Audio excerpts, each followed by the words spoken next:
April Fool's Day 1945 dawned bright and clear in the East China Sea as an armada of American warships and troop carriers assembled off the island of Okinawa.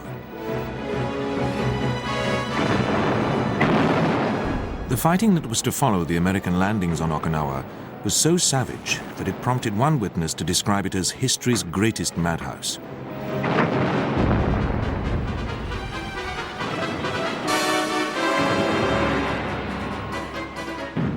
It also brought a new word to the English language, kamikaze, or suicide bomber.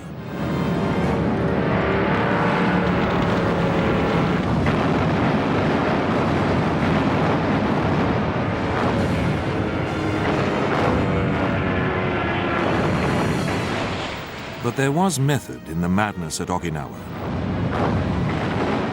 For the American victory, achieved at a heavy cost in men and material, had been ensured by a remarkable secret war of code-breaking, which had begun in the 1930s.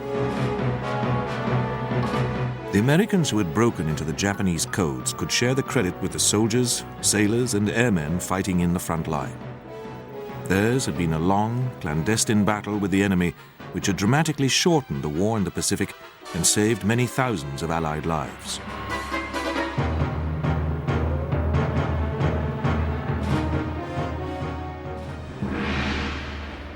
The road to war in the Far East and Pacific had begun back in the early 1930s.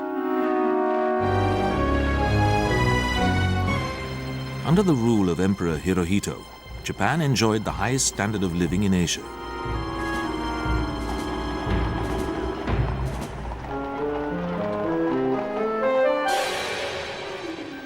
But its powerful military leaders were acutely aware that Japan lacked raw materials, coal, iron, and oil, the basis of peacetime prosperity and also the sinews of war. There were only two ways to secure these assets, by trade or by military conquest. The Japanese chose military conquest. By 1932, its troops had turned the Chinese province of Manchuria into a Japanese colony and industrial base. The Chinese army was no match for the Japanese war machine. In 1933, the League of Nations demanded that the Japanese hand back Manchuria. Japan, however, finds it impossible to accept the report adopted by the Assembly. The Japanese delegation's response was swift and dramatic. They walked out. In 1937, open war broke out between Japan and China. Within 6 months, the cities of Peking, Shanghai, and Nanking were in Japanese hands. Within 3 years, the Japanese controlled most of China's coastline and large tracts of the interior. The scale of Japan's conquests made a clash with the United States inevitable. But it was not until the autumn of 1940 that President Roosevelt served notice on the Japanese with an American embargo on rubber exports to Japan. In July 1941, this was followed by an oil embargo. With no natural resources of their own, the Japanese were placed in a rapidly tightening stranglehold. They were faced with a choice between a humiliating capitulation or the launching of all-out war to seize and hold the economic wealth of the Far East and Pacific. The Japanese chose war. While their diplomats continued to negotiate with the Americans in Washington, Japan's military chiefs were putting the finishing touches to detailed plans for the conquest of the Far East and Pacific.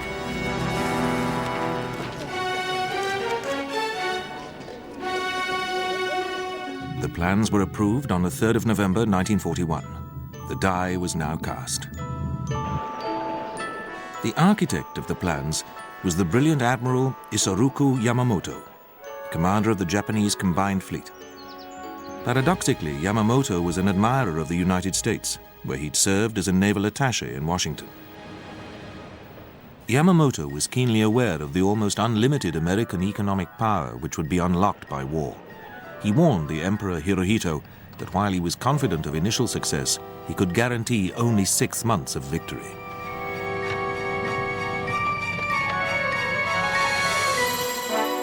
Unknown to the Japanese, the Americans had gained a crucial advantage. They had broken the Japanese diplomatic codes. These were enciphered on a machine which resembled the German Enigma. The Americans had been able to reconstruct 4 machines, one of which they gave to the British.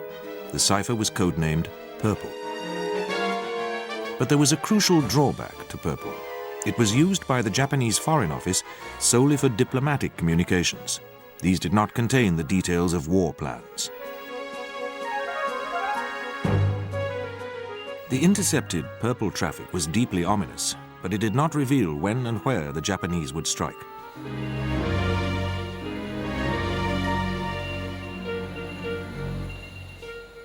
However, the airwaves were alive with another code of far greater importance than Purple, the Japanese naval book code JN-25.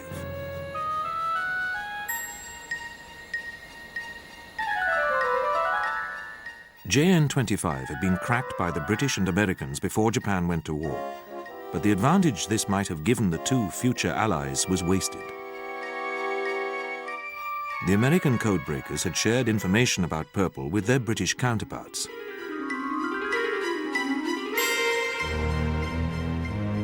But the British did not inform the Americans that from the autumn of 1939, their codebreakers in the Far East and Australia had been routinely reading Japan's naval signals. So too had teams working at the nerve center of British wartime codebreaking, the Government Code and Cipher School at Bletchley Park, where the German Enigma code had also been cracked. Meanwhile, in Washington, US Navy codebreakers had also found their way into JN-25. But the head of the Navy's War Plans Division, Admiral Richmond K. Turner, was as fiercely jealous of the Navy's breakthrough as the British codebreakers. He did not even inform President Roosevelt. The 7th of December promised to be another relaxed peacetime Sunday. But in the pre-dawn light, 200 miles from Hawaii, the Japanese carrier pilots and navigators had received their final briefing. The moment for which they had trained so hard had arrived.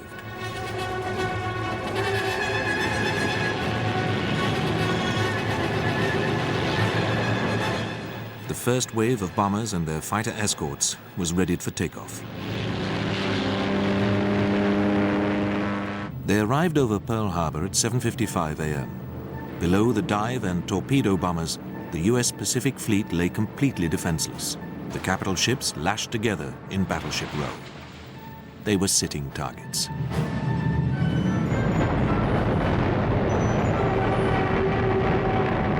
Eight battleships, 3 cruisers, and several smaller ships were either sunk or badly damaged in the attack. 300 aircraft were destroyed on the ground. The Japanese had lost just 30 aircraft and 5 small submarines which had tried to penetrate the harbor. But none of the Pacific Fleet's carriers was in Pearl Harbor when the attack went in, and it was the carrier, not the battleship, which would decide the outcome of the war in the Pacific. The Japanese victory was incomplete. Nor the colonial powers in the Far East were in any way prepared to stem the Japanese blitzkrieg which followed the attack on Pearl Harbor.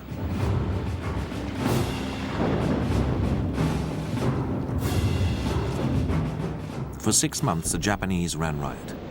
The British were swept out of Malaya and Singapore. The Americans were driven out of the Philippines.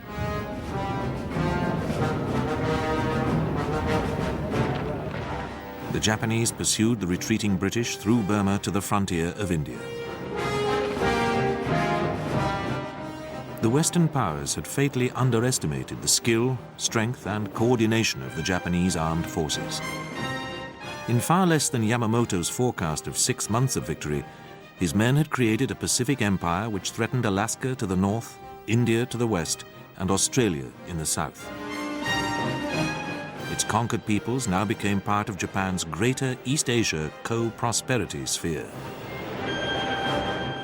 But Yamamoto, a strategic visionary, knew that in drawing the United States into the conflict, the Japanese had roused a sleeping giant. He now had to face the consequences of his grim prediction to his emperor. To secure his perimeter, Yamamoto planned to provoke a decisive naval encounter by seizing Midway Island, an outlier of Pearl Harbor held by the Americans. But the Japanese remained unaware that the Americans were reading JN-25, the Navy's principal operational code, on an increasingly regular basis. After Pearl Harbor, the US Navy listening and decoding station in Hawaii, codenamed HIPO, was assigned a key role in deciphering JN-25.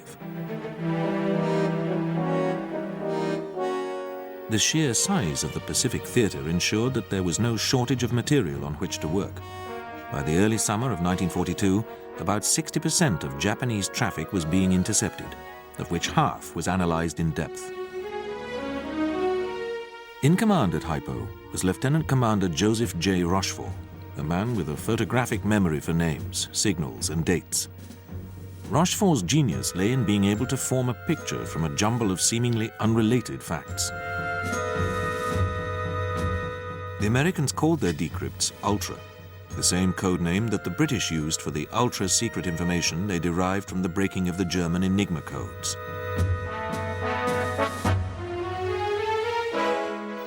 Both allies also adopted similar rules for operational use of this material. Field commanders were provided with a cover story, which could disguise where the information had come from. Like the Germans, the Japanese never realized that their codes had been broken. Every reverse was put down to other reasons, often the cover stories concocted by the Allies.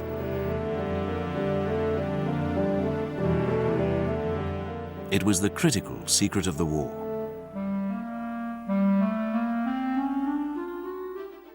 The Japanese made their first move to crush the US Pacific Fleet at the beginning of May 1942. They had been stung by the raid on mainland Japan, flown by 16 Mitchell bombers under the command of Lieutenant Colonel James Doolittle. The Japanese High Command decided to implement Yamamoto's Midway proposal. First, however, they proceeded with their plans to extend the footholds they'd gained in New Guinea by putting troops ashore near Port Moresby.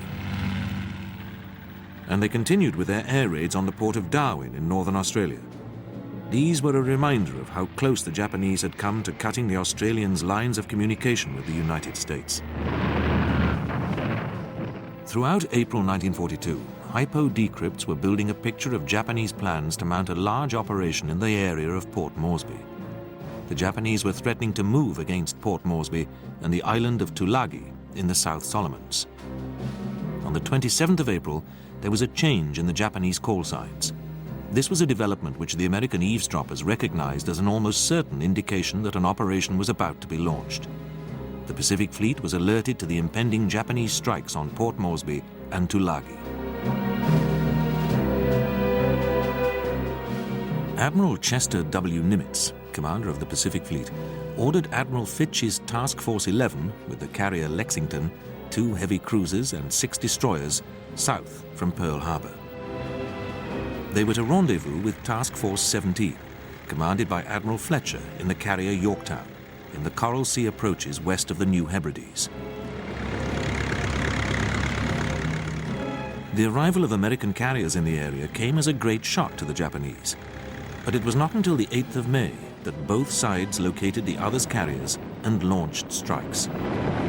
The ensuing battle was the first in which the opposing fleets never caught sight of each other, but did battle instead with the enemy's carrier-borne aircraft.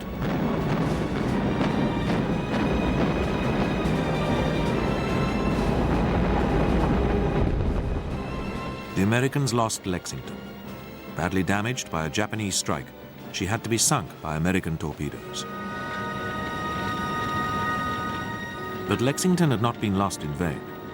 The Japanese carrier Shoho had also been sunk, and the Japanese drive on Australia halted.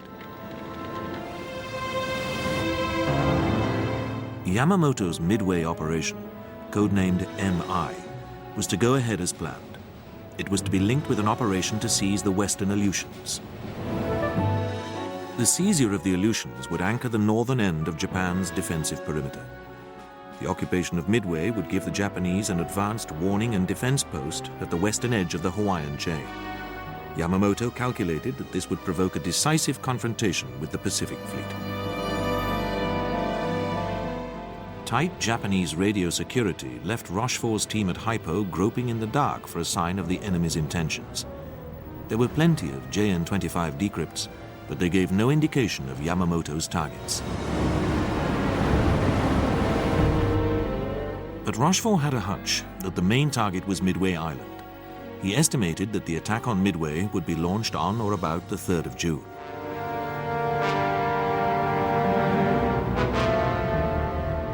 However, the commander-in-chief of the US fleet, Admiral King, disagreed. He believed that the Japanese were planning to hit the west coast of America itself in the middle of June.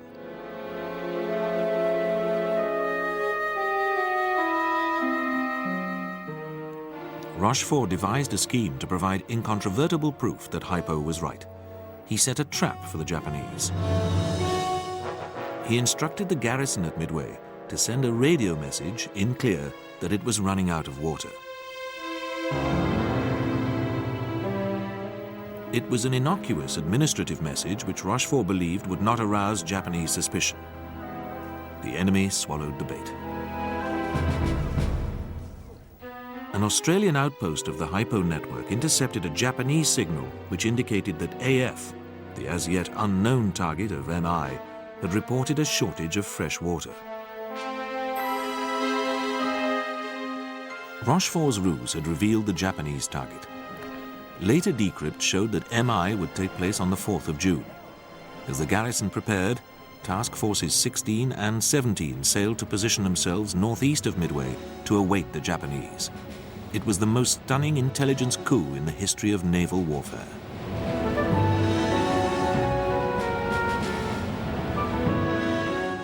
Nimitz himself had always believed that the Japanese target was Midway. He also appreciated that the Aleutians element of the operation was a sideshow. It was at Midway that the outcome of the Pacific War was to be decided. On the 3rd of June, a Catalina flying boat from Midway spotted the Japanese invasion fleet heading towards the island. Rochefort had been vindicated. But Rochefort could not determine the outcome of the battle. The Japanese had the advantage in carriers, 4-3, but now they lacked all advantage of surprise. The US Navy was far closer to Midway than they had anticipated.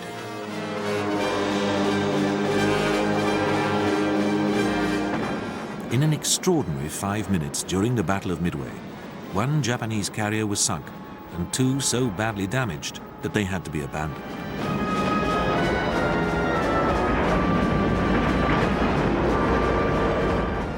This was a new form of naval warfare, in which a strike from the sky could destroy an enemy fleet within minutes.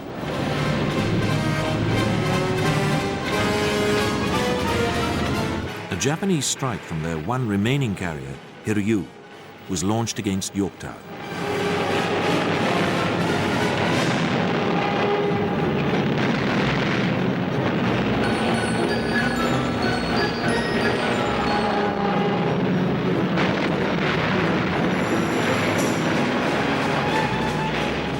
The attack reopened the wounds which the Japanese had inflicted at Coral Sea.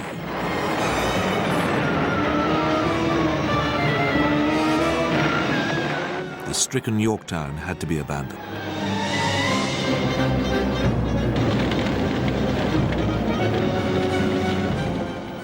The same fate was suffered by Hiryu the next morning, when American dive bombers caught up with her. Within the space of a few minutes on the 4th of June 1942, the American carriers had ripped the heart out of the Japanese combined fleet.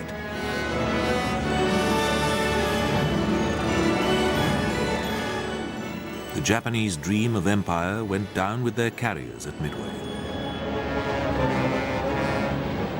On the 7th of August 1942, US Marines stormed ashore at Guadalcanal, where the Japanese were building an airfield.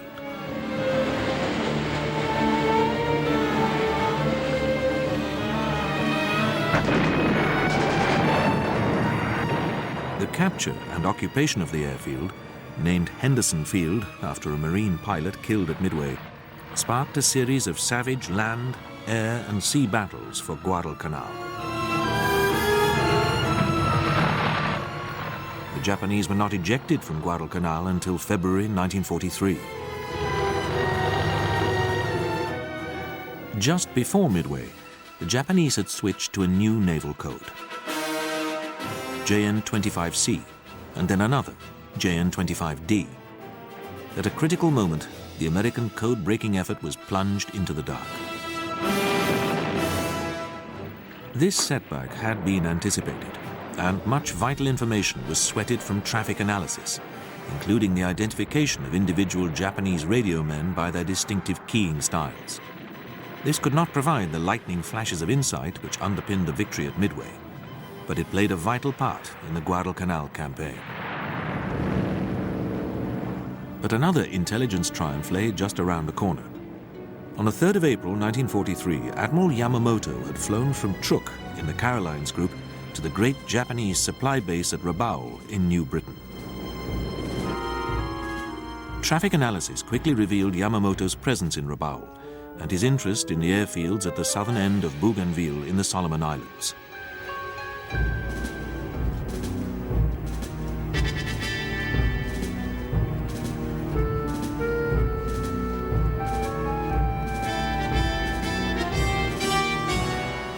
Haipo had been renamed FUPAC, Fleet Radio Unit Pacific. Now it intercepted and deciphered a series of messages sent in Japanese Army and Navy codes which revealed Yamamoto's movements. Yamamoto was to make a tour of inspection in the Western Solomons.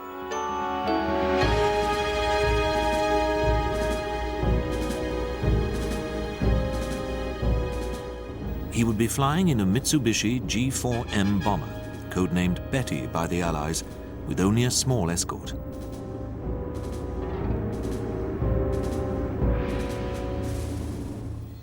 Admiral Nimitz decided to order the assassination of his Japanese opposite number. He sent an eyes-only message to Admiral William E. Bull Halsey, commander of the South Pacific area, asking him if Yamamoto could be intercepted and shot down.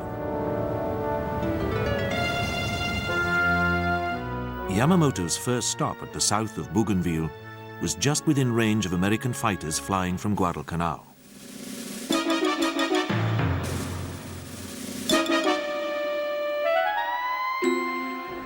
Halsey confirmed that the mission could be flown by Lockheed P-38 fighters.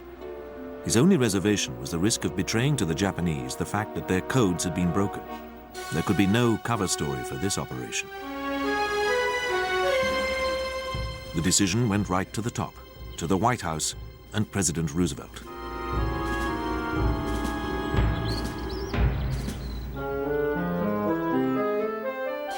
On the 15th of April, 1943, the President gave his assent to Operation Vengeance. At 6 a.m. on the 18th of April, Yamamoto prepared to take off from Rabaul in his Betty. 6 Zeros were to escort his aircraft and a second carrying his staff. On Guadalcanal, the interception of 2 encoded weather reports indicated that Yamamoto's tour was about to begin. 16 P-38s of 339th Fighter Squadron were readied. Yamamoto's plane was cheered to the echo as it took off from Rabaul. On Guadalcanal, 4 of the P-38s were tasked with shooting down Yamamoto. The rest were to fly cover.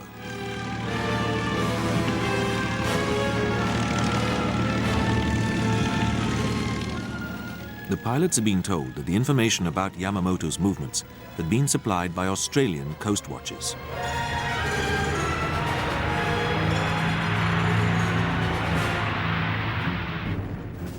Flying nearly all the way at wave-top height, the P-38s intercepted their target and his escort at 9:35 a.m. off the island of Bougainville. In the dogfight which erupted, 4 of the Zeros were shot down by the cover group, while the other Lightnings went to work. The Japanese bombers stood no chance. The The aircraft carrying Yamamoto plunged into the jungle, killing everyone on board. All but one of the P-38s returned home safely. Exactly 12 months had passed since the Doolittle raid on mainland Japan.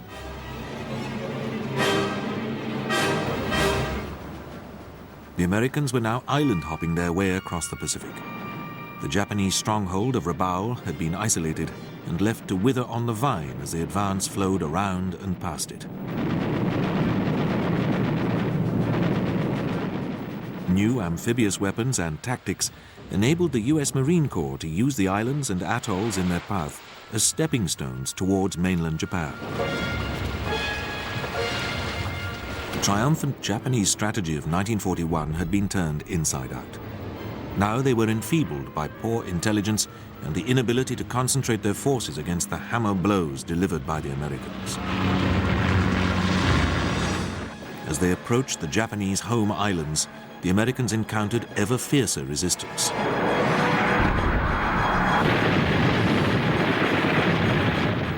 The Japanese warrior code of Bushido decreed that victory or death were the only honorable ends to battle.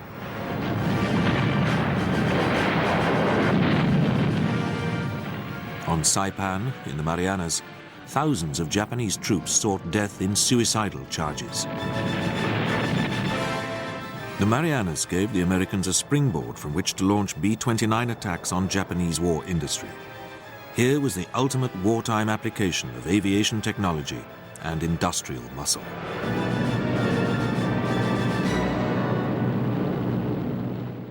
Midway between the Marianas and Japan lay the small volcanic outcrop of Iwo Jima.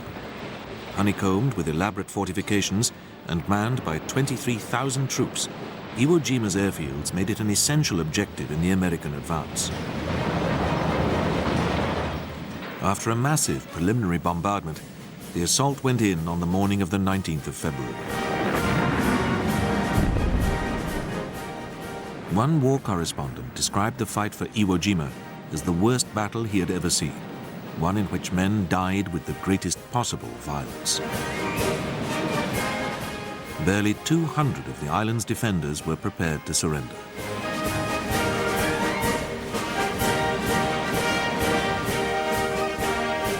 Iwo Jima provided an awful warning of what lay ahead for the Americans on the island of Okinawa, their next objective midway between Formosa and Japan. The invasion fleet assembled with the knowledge that the fight for Iwo Jima had cost 7,000 dead and 20,000 wounded. The commanders planning the operation were determined to take no chances.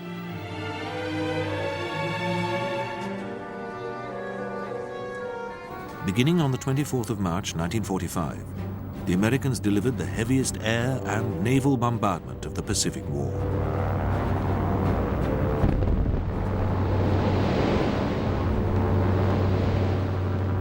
After a week, 30,000 heavy-caliber shells and thousands more bombs had been poured into the landing areas.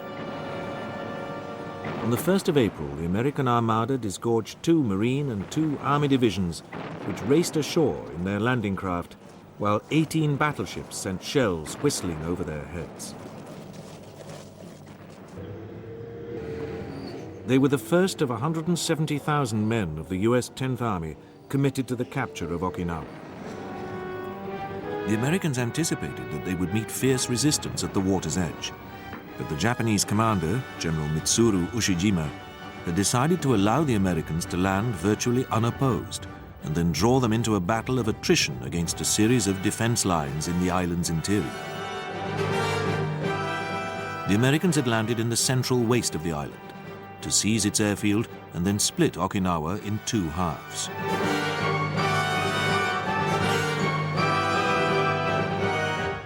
The Japanese had withdrawn to their defense lines, determined to inflict the maximum punishment on 10th Army.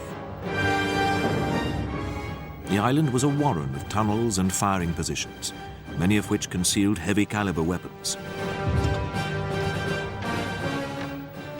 General Ushijima had another weapon which had already been used against the first American thrusts towards Okinawa. They were the kamikazes, suicide pilots who took their name from the storm which had wrecked the Mongol invasion fleet in the 13th century.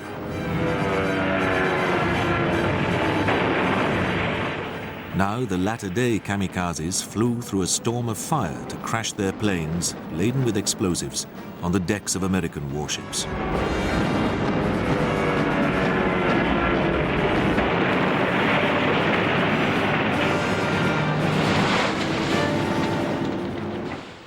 Bushido provided the psychological underpinning of the kamikazes, but they were also creatures of necessity. By late 1944, the Japanese Naval Air Force had been shredded by American air power.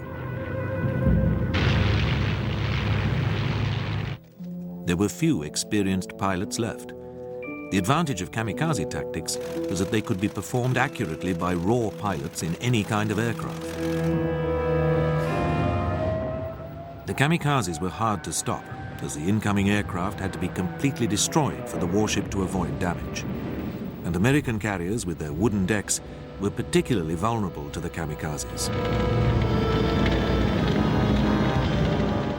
Like the samurai they emulated, the kamikaze pilots were given the hachimaki, a folded white cloth tied around the head and intended to keep the warrior's eyes clear of hair and sweat.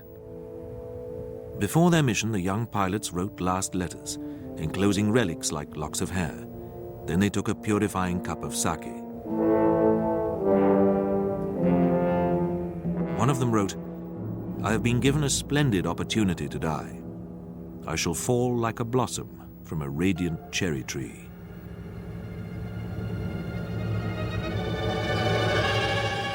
These were the young men who would be thrown against the American invasion fleet at Okinawa.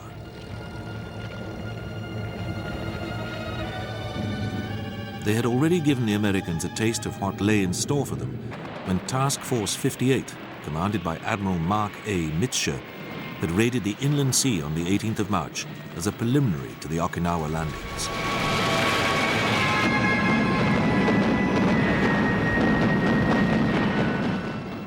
The kamikazes had flown into a wall of fire which destroyed 200 aircraft.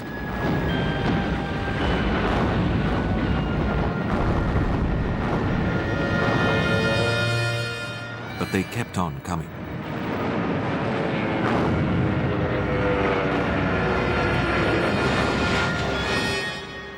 Amongst the carriers, Wasp was badly damaged by a kamikaze and had been saved only by heroic firefighting. 2 conventional bombs created an inferno on Franklin, which took the lives of 724 of her crew.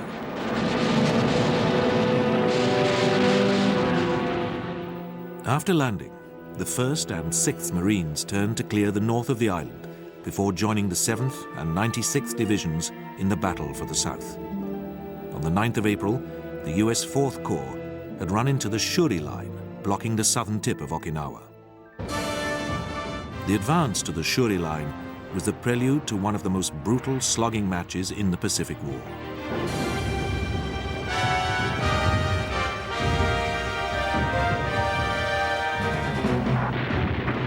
The Americans had to fight their way across terrain pockmarked with trenches and bunkers. A few of the enemy surrendered. Most of them fought to the last.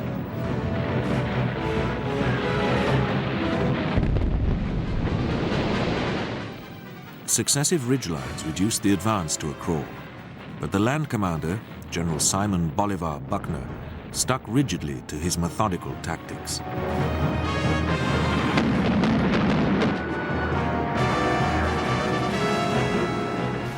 The weather broke up as torrential rain blew in from the South China Sea. The ground became a quagmire in which men and machines slithered to a halt. The invasion fleet lying off Okinawa was assailed by wave after wave of kamikazes. The Japanese High Command had ordered a coordinated attack codenamed Heaven 1. On the 7th of April, 700 aircraft, many of them obsolescent and half of them kamikazes, attacked the invasion fleet. On that day, the Japanese lost almost half their aircraft. but sank 3 destroyers, a tank landing craft, and 2 ammunition ships.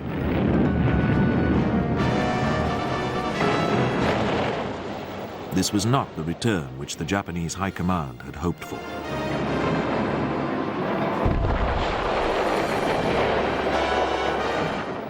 But on the 11th of May, 2 kamikazes hit the carrier Bunker Hill within the space of 3 minutes.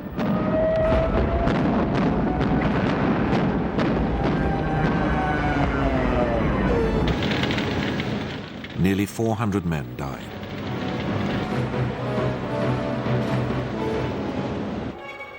Some kamikaze pilots flew Oka, cherry blossom, rocket-powered missiles. Launched from the belly of a bomber, they carried a 2,600-pound warhead and struck home at 600 miles per hour. An American fighter filmed the missile and its carrier. Lumbering through the air, they presented a perfect target.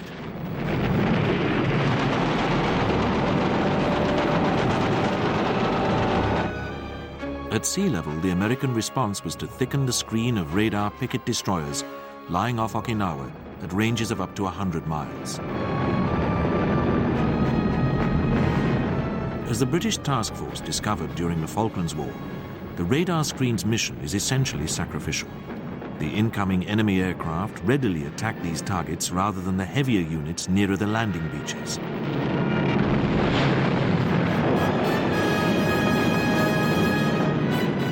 Between the 6th of April and the 29th of July, 14 American destroyers were sunk by the kamikazes.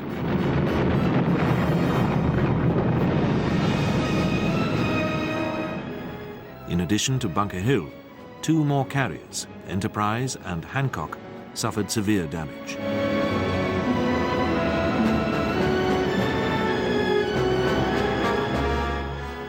The strain on the Okinawa invasion fleet was mounting, along with the death toll claimed by the kamikazes.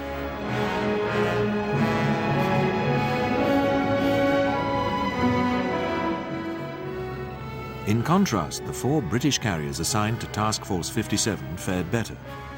Their flight decks were armoured, as a precaution against the shell fire likely to be encountered in narrower European waters. These carriers survived kamikaze attacks without serious damage. Meanwhile, far to the north, Japan's last operational surface force, the giant battleship Yamato, escorted by a cruiser and 8 destroyers, had set sail from Japan. Yamato was to be the biggest kamikaze of them all. She had fuel only for a one-way trip to Okinawa. But Yamato was detected long before she came within range of the landings. At noon on the 7th of April, she came under attack by 300 American carrier-borne aircraft. She had no air cover and was hit by 6 torpedoes, which knocked out her steering.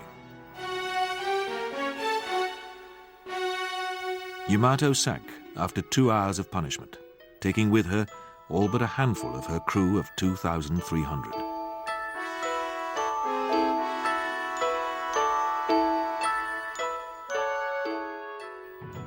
On Okinawa, the Americans were locked in a bitter step-by-step battle. Buckner had now come under heavy pressure to make an amphibious landing behind the Japanese lines, but he continued to batter away at the fighting front.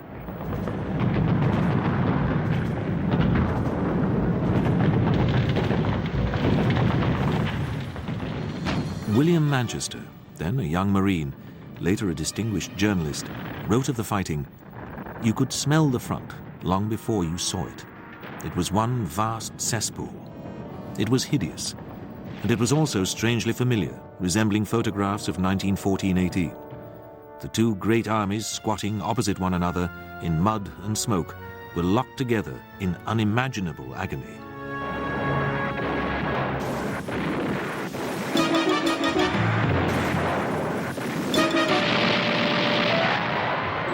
The battle reached a climax on the 14th of May, when the Marines launched an attack on a hill known as the Sugarloaf, on the approaches to the ancient fortress of Shuri.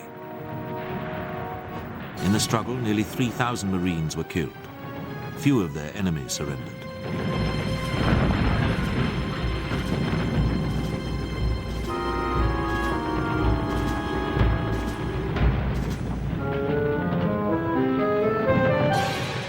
Shuri was abandoned, and Ushijima pulled the remnants of his garrison out of his last defense line.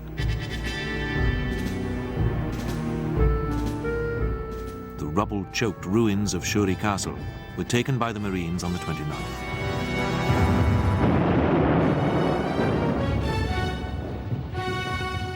But still, the Japanese fought on.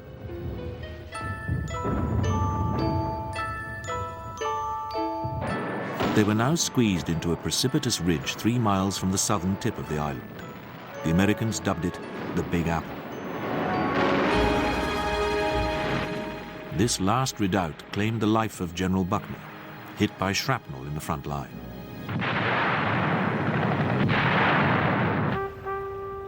He was buried on the island with his troops.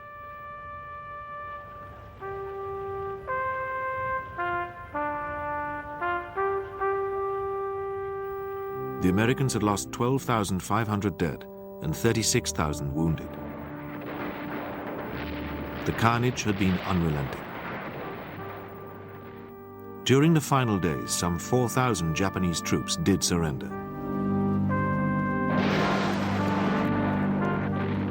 But many had to be killed in their bunkers, bringing the final Japanese death toll to 110,000.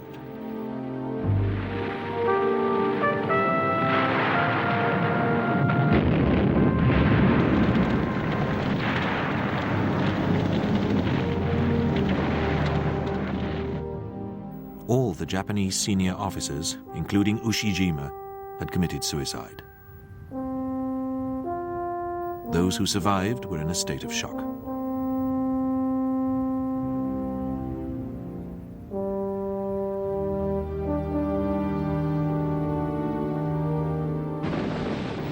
Over 5,000 men of the US Navy had been killed by the kamikazes, and 38 ships sunk.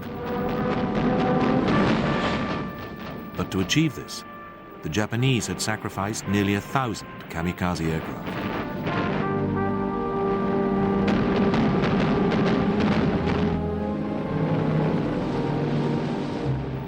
During the battle, as many as a quarter of Okinawa's civilian population died in the fighting.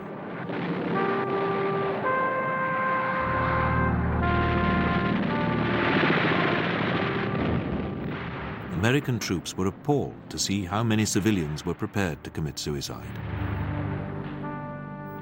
The American military calculated that an invasion of mainland Japan might cost them 250,000 dead.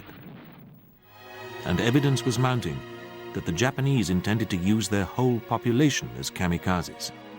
On designated beaches around the coastline, the invasion forces would have been confronted with a tidal wave of civilians armed with primitive weapons. It was the strategy of despair.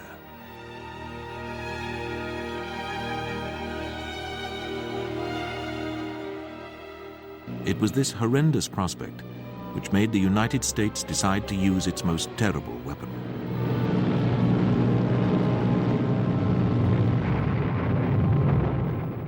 Two atomic bombs, dropped on the cities of Hiroshima and Nagasaki, led to the Japanese surrender on the 15th of August, 1945. Paradoxically, the bombs may have saved hundreds of thousands of Japanese as well as American lives.